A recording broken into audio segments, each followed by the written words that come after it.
Mumbai to Lonavala under ₹150 कसं पोहोचायचं हे तर तुम्हाला मी गेल्या व्हिडिओमध्ये सांगितलंच आहे। पण लोणावळामध्ये येऊन आई एकविरेचं दर्शन नाही घेतलं तर तुम्ही काय केलं? सो आम्ही सुद्धा खोपोली रिक्षा स्टँड वरून एक रिक्षा बुक केली आणि त्यांनी आम्हाला एकवीर मंदिर पोहोचून रिटर्न घेण्यासाठी एग्री केलं। आता आईचं दर्शन घेण्यासाठी अर्धा डोंगर आणि मग पायऱ्या असं चढत वरती जावं लागते। जोपर्यंत डोंगर आहे आणि पायऱ्या सुरू नाही होत तिकडेपर्यंत रिक्षा आणि व्हेकल जातात। आता पायऱ्या सुरू झाल्या की तिथे अनेक दुकानं आहेत, तिकडून तुम्ही आईसाठी ओटी घेऊ शकता। आता आईसाठी ओटी घेऊन आणि 500-550 पायऱ्या चढून आम्ही वरती पोहोचलो आणि असा सुंदर नजारा आणि कारल्याची ही सुंदर लेणी आम्हाला इकडे दिसली। हे कारल्याचे केव्स आम्ही बाहेरूनच बघितले कारण की आम्हाला आतमध्ये दर्शनासाठी जायचं होतं।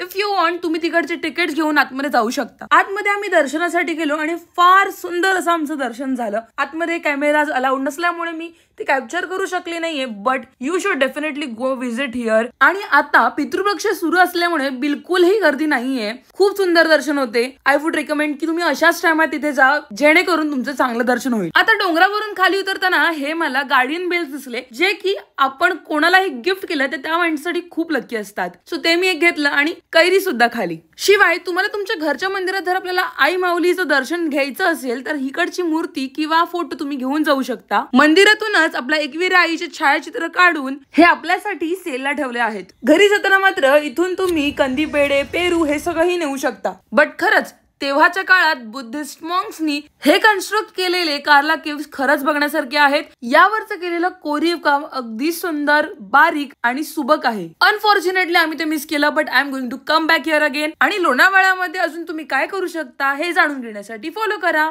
बाय।